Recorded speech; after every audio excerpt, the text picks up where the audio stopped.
What time is it? It's surfing time! Hey guys, it's Zachary from HardwareZone, and in this video I'm going to tell you why the Garmin Instinct Solar has been one of the most fun things I've used on my wrist in the past month.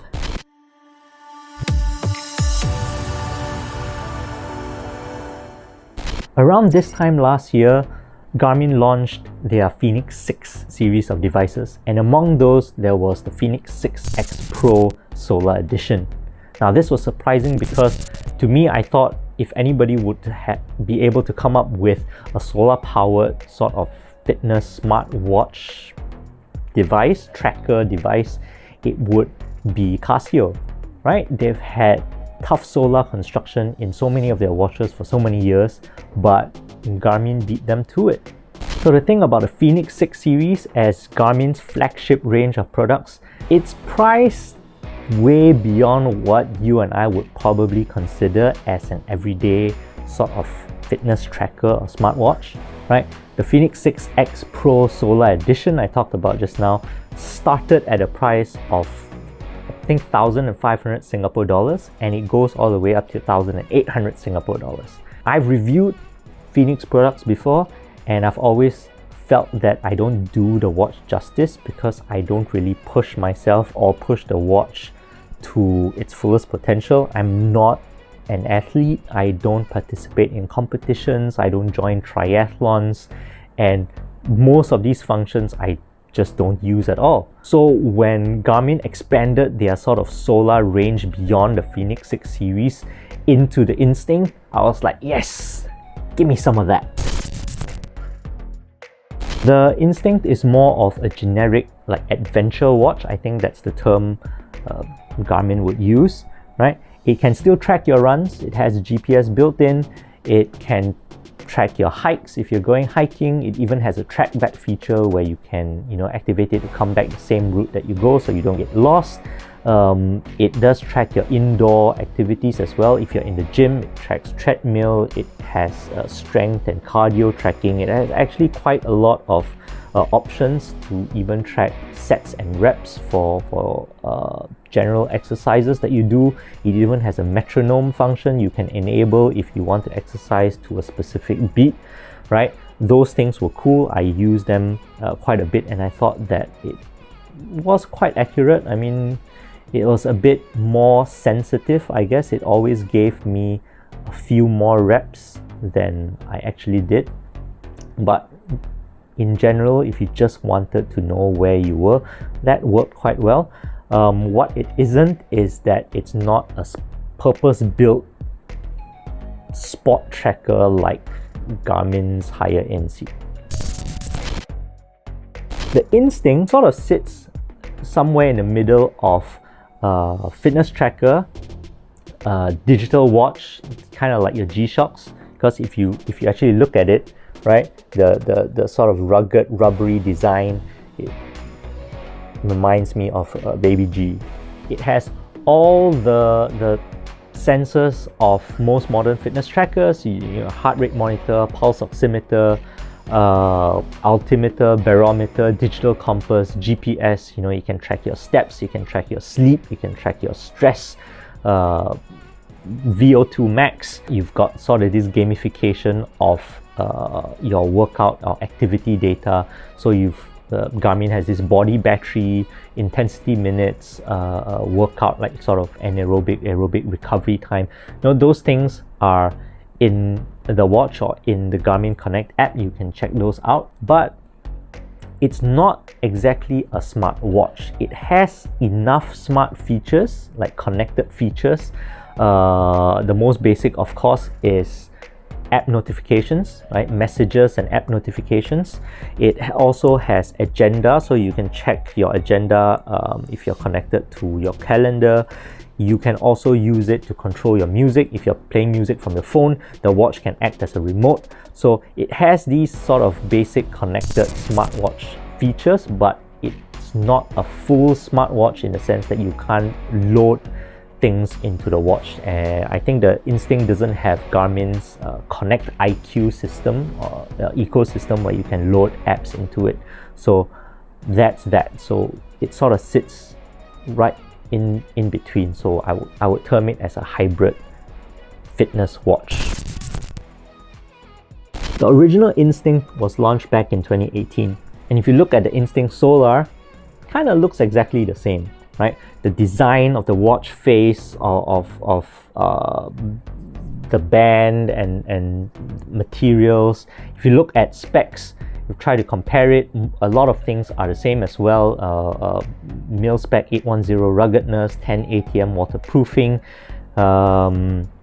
I guess the only things that might stand out is battery life, and it's because of the addition of solar charging, right? But the Instinct Solar isn't just an Instinct with additional solar charging technology. The Instinct Solar actually has an upgraded GPS module and an upgraded heart rate monitor.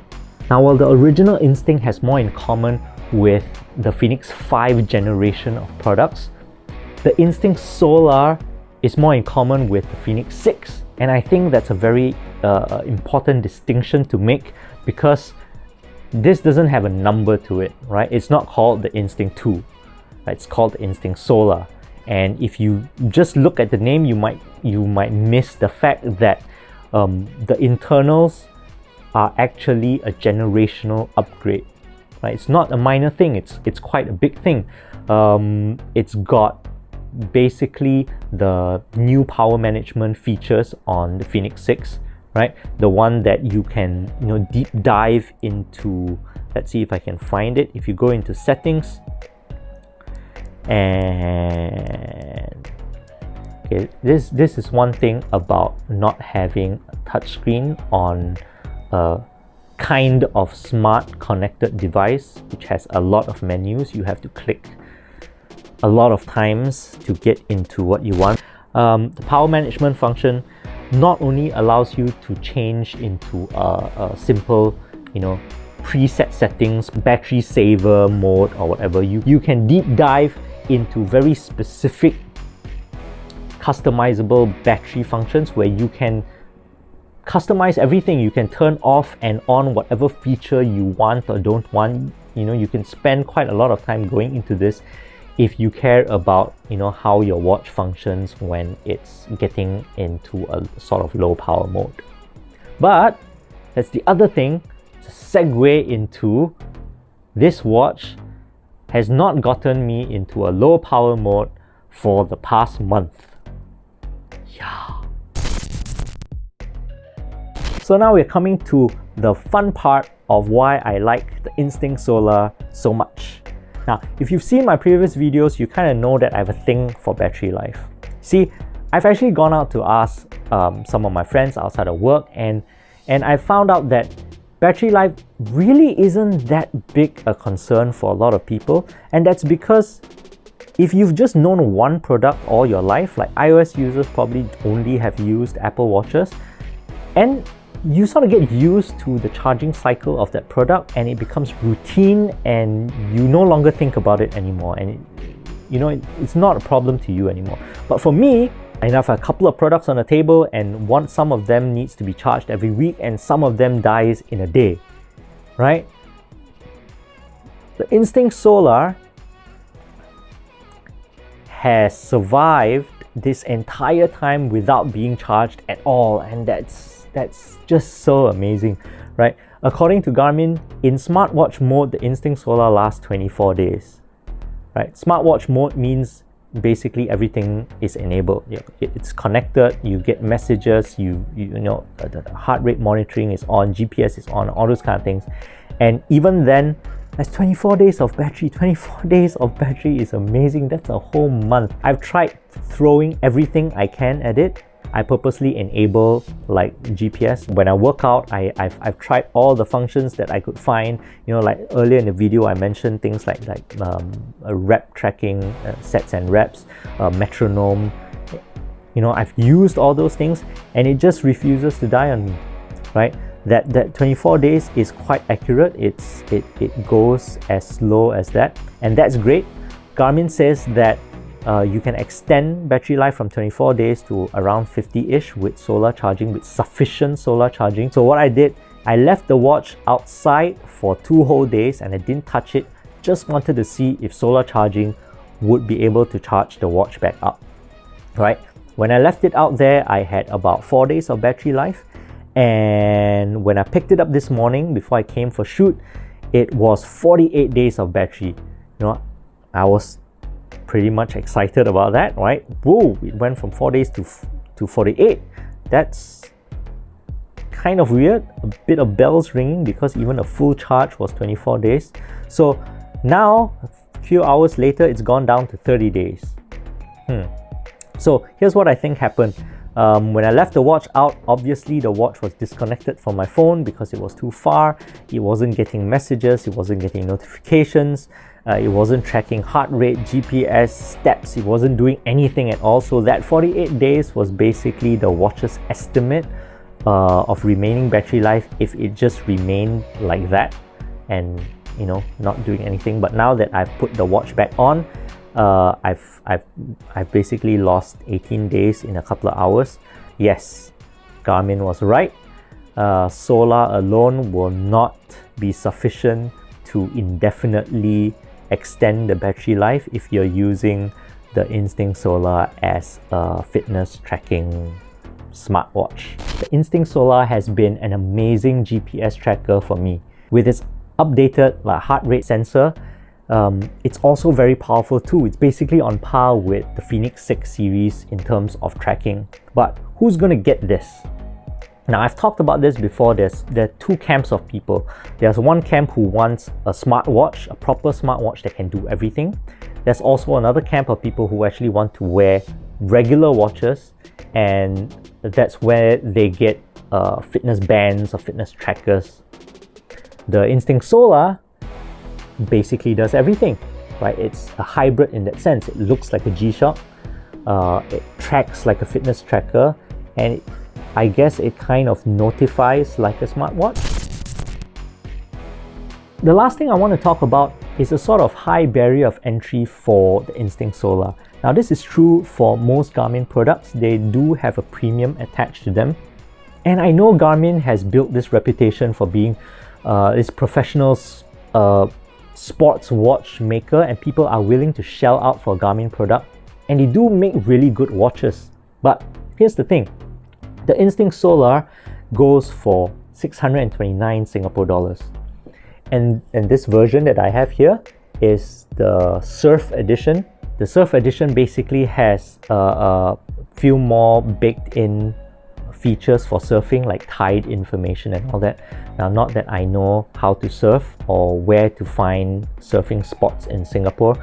I got it because it looked cooler. I like the design.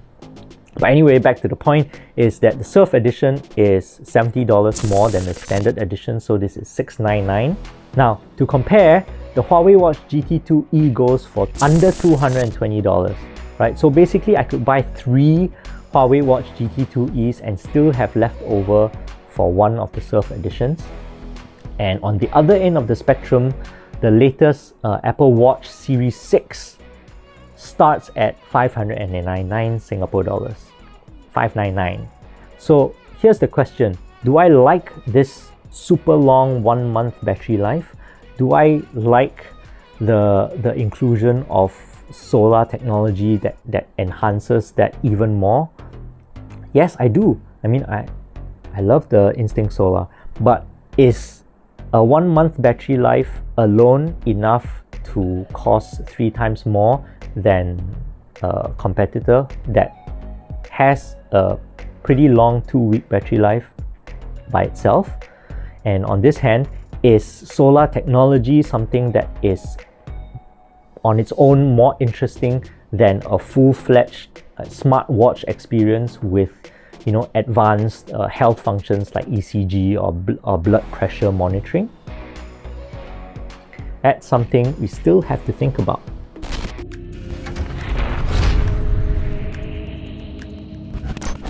Hey guys, before you go, don't forget to check out HardwareZone.com for more of our articles, trends, reviews.